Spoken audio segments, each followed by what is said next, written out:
It doesn't matter whether you're new to a sport or you've been doing it for years, most of us make a lot of the same mistakes when it comes to training. And today I just wanted to talk about 6 or 7, depending on how you want to do the numbering, of the most common training errors that I see when it comes to talking to people about fitness. This applies to ultra runners who are looking to get their 100-mile buckle. It also just applies to a lot of the people I see day to day in the gym looking to get a little stronger and maybe even lose a little bit of body fat. So no matter what your training or your goals are, these mistakes apply across the board. So stick around and we'll talk about some mistakes that I see and how you can fix them so that you can get the most out of your training.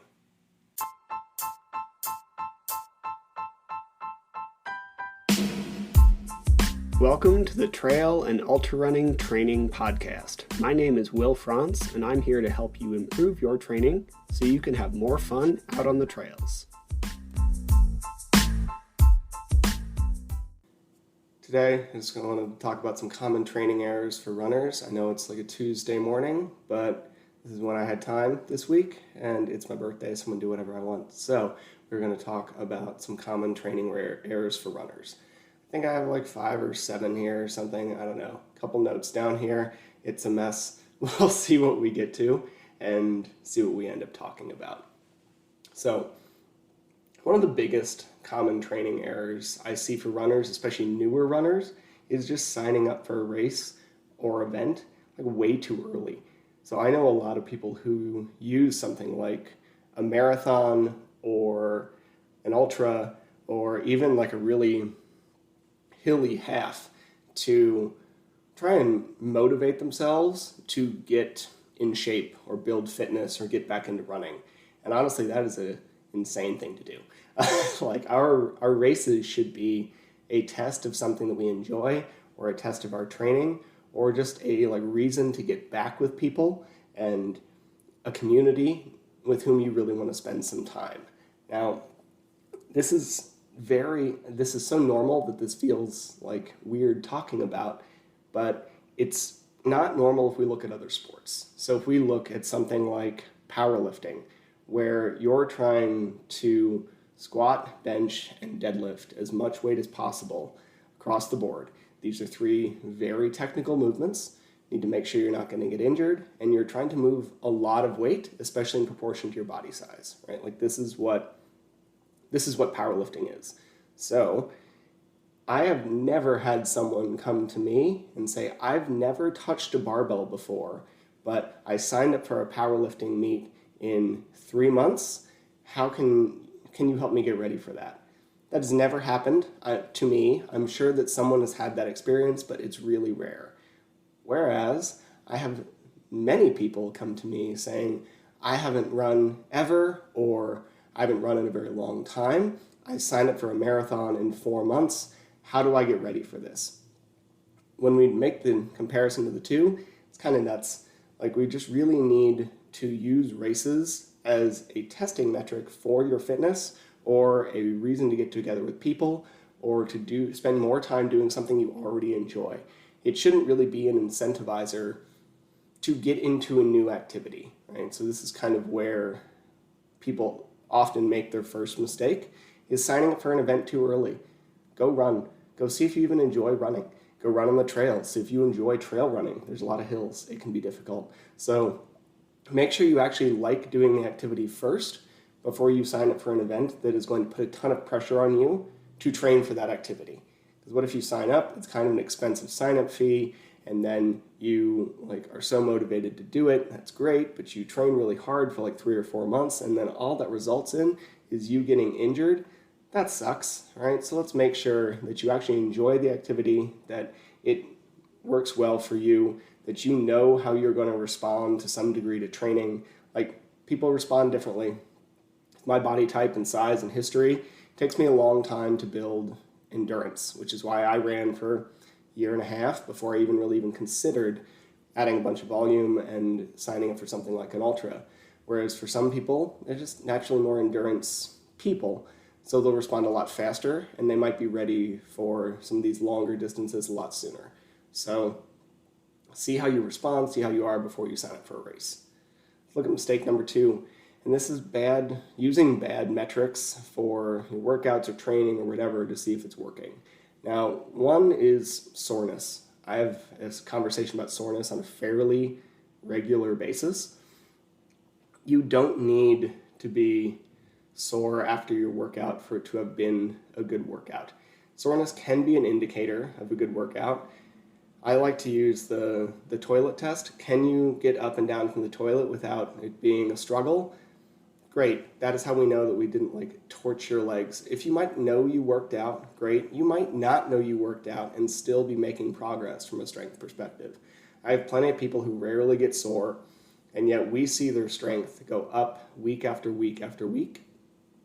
We're making progress. You don't need to be super sore to get progress. Could we push it a little harder?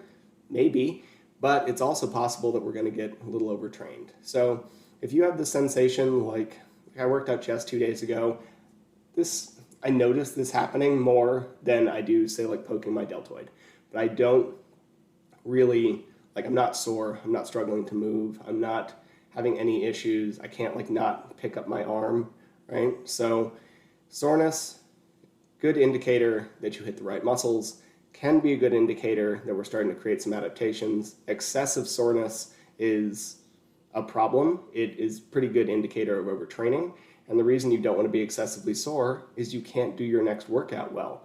If you hammered it so hard on Monday that you aren't even recovered by Friday, and then all of your running in between or lifting in between is either painful or decreased in intensity because you just can't find the push because you're so sore, then we're ending up with issues, right? Your last workout should not be affecting your next workout and detrimentally. We need to have that balance. So soreness, not stellar. And I see this across all sorts of metrics. So a lot of gyms, mine included, has some kind of body scan thing. We use an InBody. Another gym where I worked used an eVolts. There's also Bod Pod and whatever. These things are fine. If you use them occasionally, they can give you a decent assessment of relative body fat. I can manipulate a couple percentage points, which means a couple pounds of body fat in the span of an hour. Done it. Involves a sauna and a lot of water. But they can give you a good trend line if you use them consistently over the course of a couple months. Now, if we look at are they accurate? No. They're kind of accurate, again, in a trend line, but they can be helpful. They can be helpful tools. I rarely do these things with anybody, largely because we're not going to do it often enough for that to be helpful. So if you aren't taking an in-body scan at least weekly, again, I can manipulate about 3 to 5% body fat on one of these things without that much effort, in an hour. So if you're going to take one of these monthly, that is so likely for you to end up with a metric that is just off the rails that is not useful. So if you're going to do one of these things, it should be at least weekly. I also don't do it because it doesn't affect anything about how I'm going to train someone, very honestly. If someone's going to come to me and we're going to do some training stuff, we're going to get you stronger, I'm going to talk to you about cardio, because most of the people that I train in person are looking for fat loss and strength. And that works the exact same whether or not you know your body fat percentage or not. So if I can not waste 15 minutes of your time by getting a pretty spurious metric, I'm not going to do that. Your assessments should adjust how you train. If you're not going to use the assessment to make adjustments, then it is just a waste of your time, right? So this is one reason, I don't do a lot of lactate testing, for example, because I don't use a ton of heart rate. We can talk about heart rate if someone's newer to running, great, but very honestly, if I'm watching your heart rate data and you're pinned at 170, I know you're too high. If you're in the 140s, you're usually pretty good. And if we get some weird heart rate data, then I might have you do a max heart rate test. But For the most part, doing this testing doesn't affect how I would program for you, so I don't bother. I will get a mile test to see kind of what your VO2 max proxy is. I will get like a 10K test to see some level of your either critical velocity or lactate. I want to know more how far apart those are than the actual numbers. I really don't care what the actual numbers are most of the time because I don't train professional athletes. What I do care about is if you have some space to build lactate threshold. If your VO2 max and your lactate threshold are right up on top of each other, doing all the lactate training in the world isn't going to do very much, so we need to build you a buffer. So that's kind of the stuff that I do for testing, and that's how I think about testing metrics and assessments. If I'm not going to use it, then I don't do it. So next, I also see people getting stuck in like one training methodology all the time. And I talked about this briefly last time in regards to speed, but this can be anything, right? So I see people, even though they're both called a deadlift, a sumo deadlift and a conventional deadlift are very different. Your sumo, your legs are wide, your toes are out, your knees are out. We're using a lot more like external quadricep and like vastus lateralis and glute med. We're getting a lot more of that drive. You're also using a lot more of your adductors. So people should spend time doing both. If someone came into a gym, saw two people next to each other doing a sumo deadlift and a conventional deadlift, they wouldn't think that exercise is the same. The only reason that we kind of think they're similar is because powerlifting allows you to do your deadlift in both forms, right? So you should spend some time doing both of those from a strength perspective. Most runners need to spend more time on something like a sumo deadlift, but there are exceptions here. So for me, I spent a lot of time on conventional because I played a lot of lateral sports, so I needed actually more glute max drive. I also suck at hills, so I do a lot more conventional deadlift because it engages a lot more glute max. For a sumo deadlift, I put a lot of runners through that because we end up preventing things like high hamstring tendinopathy, and we can keep a lot more balance in the running stride. Because if you've mostly been running and haven't done a lot of lifting, then you're usually glute med deficient, right? So this is kind of the way that we might think about lifting and periodization and all this stuff. We see the same thing from a running perspective where a lot of people just get in this low and slow zone, really enjoy it, and then ride through it forever. Whereas we need to do some speed training. We need to do some strides. Hell, you might take a couple months off and go skiing or do Nordic or do some gravel biking, somewhat to get a different adaptation for your body and sometimes just for a mental break. But people get stuck in this one training methodology all the time, and then they plateau, and then we don't see any progress, and they get tired because one, they're not seeing any progress, and two, they've just been doing the same thing. So let's try not to get stuck. That's one big mistake I see across like all realms of training. We get used to doing the thing that we do, we find something we like, we end up in this rhythm, and then we don't really know how to break it. Cool. Next, thinking more is better is a big issue because it's not always better. For example, more strides, more VO2 work is not better. That stuff is really stressful on the body, so don't do a ton of it. It takes you a couple weeks to like fully recover from these like long, intense VO2 workouts. So we shouldn't be doing a bunch of them. In fact, we should do like a periodized block so the adaptations kind of stack, and then occasionally stimulate them for the rest of your training cycle. We're not looking to push a ton of volume on lifting as a runner. You might need once, twice a week.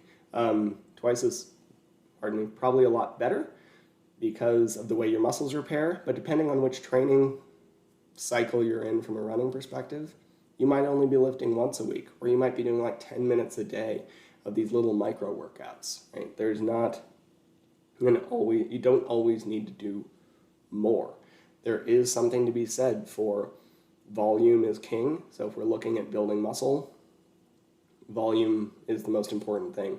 We're looking at building endurance, volume is the most important thing. But we can't go from 0 to 100 miles a week and expect not to get injured. Volume is the most important over time, But if you push so much volume in the short term that you end up injured and your volume is decreased in the long term, you're being counterproductive. So we need to slowly build into what you need. Listen to your body, which I realize is a really hard thing most of the time, and then we can go from there. But more is not always better. The right amount is better. And the right amount is going to be different from person to person, somewhat depending on you, history, genetics, strength, all sorts of stuff, and then your goals as well. So on the goal front, another error I see is like misaligning your goals with your life. If you have 3 kids and y'all are pregnant and you work 50 hours a week in a really stressful job and like pick all the things, right? If you're busy with like 120 hours of things to do every week, maybe training for a 100-miler right now is just not in the cards. Or you need to give it a lot more lead time. So instead of choosing 100 that you want to do in 3 months, maybe you choose 100 you want to do in 9 months so that you can slowly build and slowly accrue this volume over time so that you're not so stressed about it.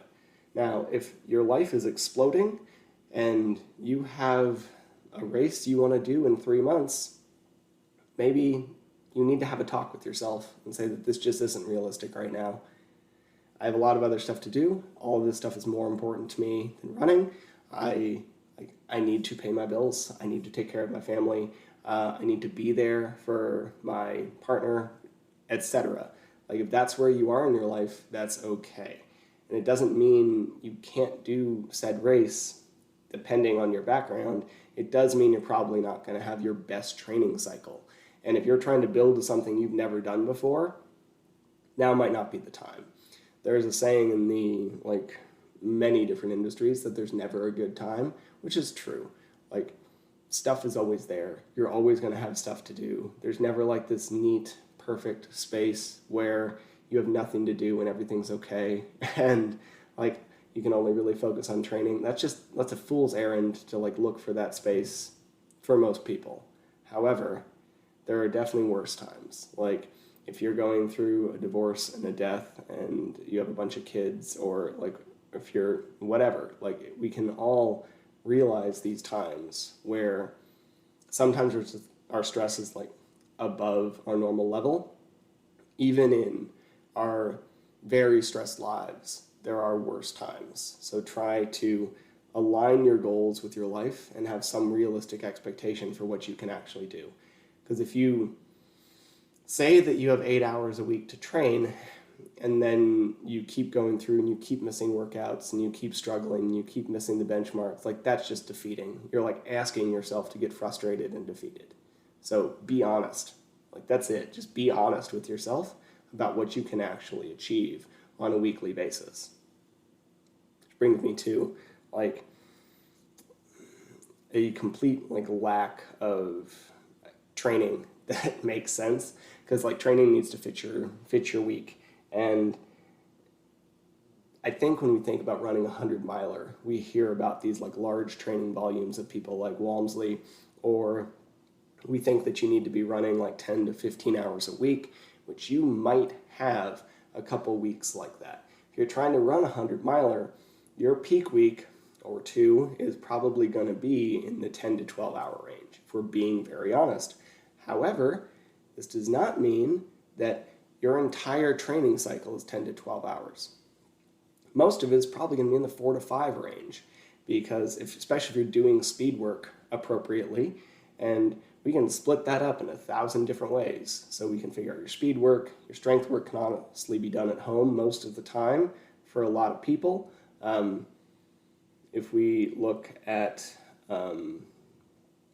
your build, like we're going to slowly build from this like 5 to 6 hour range and then come up, and then we're going to have some deloads. Like you don't need 10 to 15 hours for 6 months, but we should know that you're going to need probably 10 hours a week for at least a few weeks, about a month out from your race, right?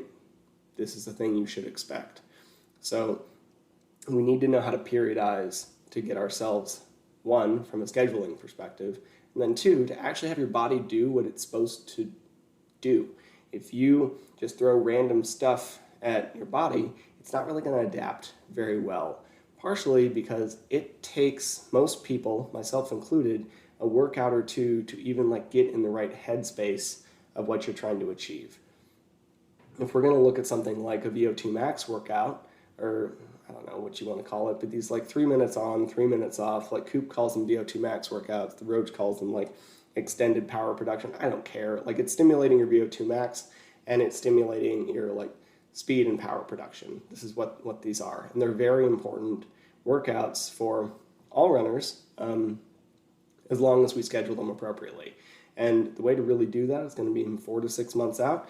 Do a block of this for 4 to 5 weeks.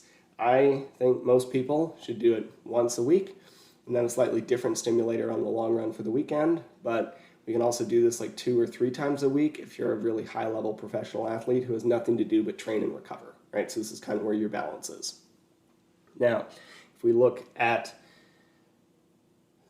where we go from there, I tend to put people through more of this 10 KE pace critical velocity work, because that'd be our next benchmark from a physiological perspective. That said, we're not completely getting rid of the VO2 stuff, and this is where most people mess up with periodization. You occasionally stimulate it. We see this in the weight room too.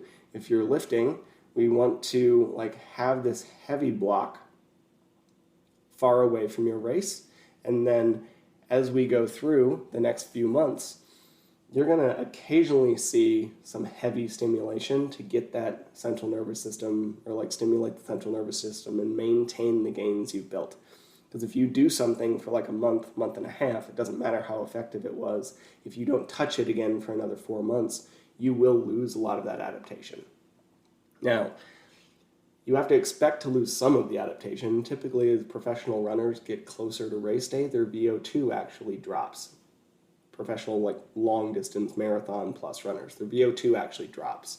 And this is often because they're building so much volume, they're not really stimulating the VO2 from all pathways, right? So you're going to lose some of this maximum oxygen that you can absorb, but you become so efficient at using other stuff that's okay. It's not a huge drop off. So we have to realize that there's going to be a little give and take with periodization, and part of the art of getting ourselves to peak on race day is actually periodizing in a way where we build everything and then have as little drop off as possible along the way. And I think periodizing is where I see most, a lot of people go wrong. It's almost like workouts are random. From a lot of let's just use ChatGPT because I'm not going to offend anybody. So a bunch of people used ChatGPT to invent a marathon plan and see what it looked like. And there were a bunch of them. And while they on the surface looked fine, kind of a few days of running, a day off, maybe a day of cross training, almost never was there any mention of strength training, and then a long run on the weekend. Great. It was garbage. The workouts, if they existed, were completely random. There was no target towards anything. And then the long run was this just slow progressive build week after week on time with no deloads, no adjustments, no anything. And amusingly enough, when you see this ChatGPT program and you compare it to a lot of the especially free programs out there on the internet for running, it looked the same, which is where I got it from, because it just synthesizes information. So we need to actually have some intention with our workouts, or else you're just going out there and hammering yourself for no reason.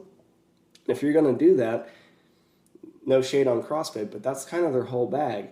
They do random workouts, they push it hard, they're depending on the gym, they'll have a skills class, but then their workouts are very targeted to just be a good workout. And if that's what you're looking for, consider CrossFit. Let's not maybe consider calling it training for an ultra. Now, the last thing that I see people mess up all the time in really every frame of life, but not doing the boring work. So for some people, and boring is different for different people.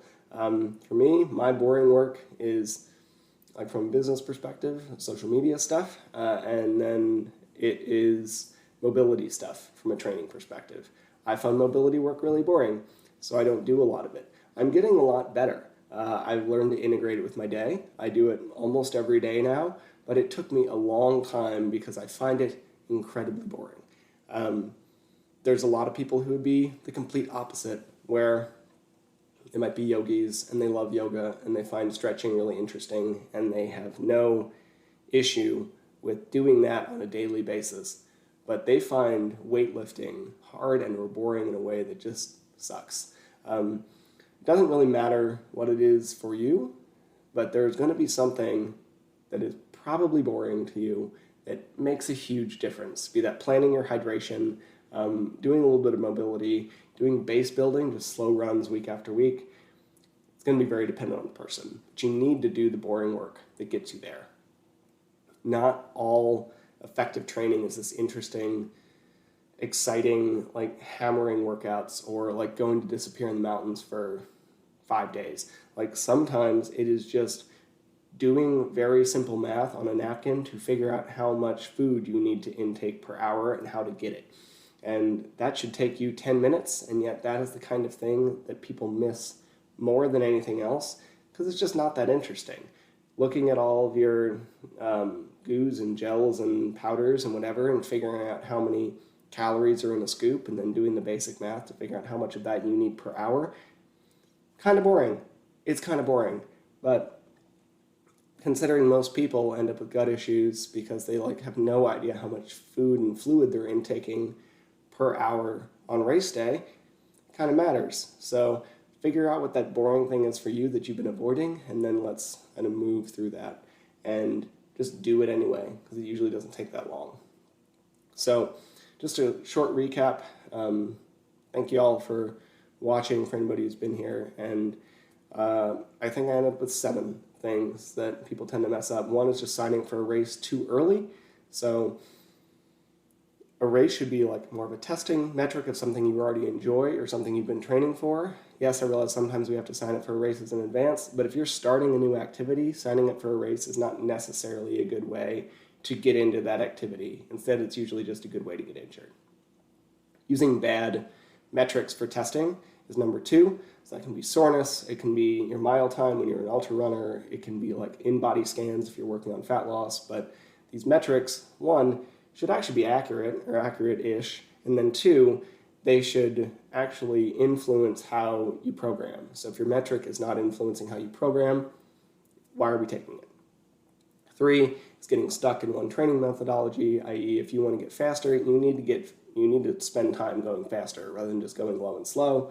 If you are a power lifter, you probably need to do a little bit of bodybuilding training because building some muscle mass actually helps you get stronger, and vice versa. Most professional bodybuilders who win do a powerlifting cycle every year. So like appreciate that there's other training methodologies that are helpful even if it's slightly outside of the scope of what you're doing. 4 is thinking more is better. So more is not better, the right amount is better. And yes, we have this whole thing about volume, where volume is kind of paramount from a training perspective, but that doesn't mean that you just get to throw volume on infinitely. You have to be able to recover from it, and we have to find the amount that works for you and what you're looking for. 5 was misaligning goals with your life. So maybe your life is a mess right now, maybe big goals, just not the time. And again, I realize that there is no perfect time to do anything, but there's definitely a horrendously bad time to do something. So realize that if you're super stressed and busy and a lot of people are relying on you and you just don't have time to train, then you don't have time to train. So let's keep that balance, right? And then last, and this is sort of, I'm realizing, an add-on to number 3, but it's like we need to periodize our training properly. So this kind of gets into getting stuck in one training methodology thing, but you need to have some points where you specifically target different adaptations you're trying to create. Part of it is that tends to work better. And 2, or the other part is like focus. Like if you know that the next few weeks are going to be really heavy lifting weeks, then you're going to be able to get in that headspace for heavy lifting a lot easier than if you're trying to do a little bit of that every couple days. Same from a running thing. If you know that every Wednesday is like workout Wednesday, and for the next 4 weeks, your workout Wednesday is send it hard for 3 minutes so that we can get a VO2 adaptation or a power adaptation, great.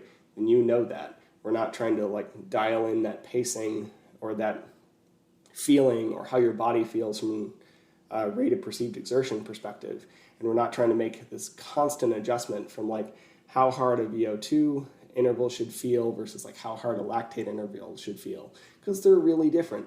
And if we are like, hey, this Wednesday is this, and this next Wednesday is this, and then this like Thursday randomly is this completely other thing, that can be really hard, because the first like 30 seconds of a VO2 interval, the last 3 minutes, should be very different from something like the first 30 seconds of a lactate interval at a pace where you could roll for 45 minutes. And yet, if it is your workout, in quotes, for the week, then maybe you end up pushing too hard or too easy on one of those because you're just not right in the right headspace. So that is another reason that we need to periodize.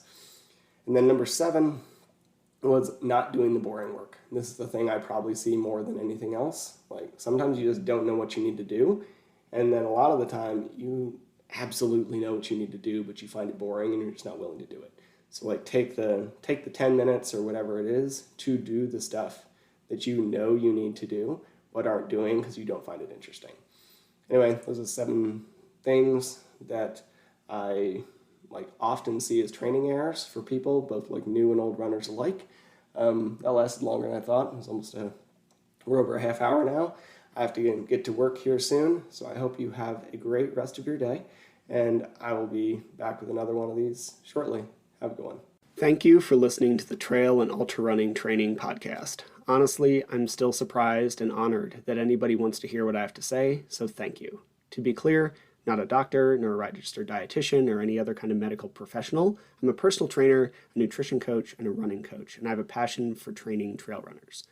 You should always speak with a qualified medical professional before making any changes to your training or nutrition program. If you enjoyed the podcast or found it helpful, please take a second to leave a rating or review. I'd really appreciate it. Or you could just share it with someone for whom you think it might be helpful. I make these kinds of things in order to provide more quality, free resources to people, so the more people who hear it, the better. If you want more of this information, please head to the Trail and Ultra Running Training group on Facebook, where we discuss all aspects of training so you can have more fun doing the sport that you love. Thank you again for listening.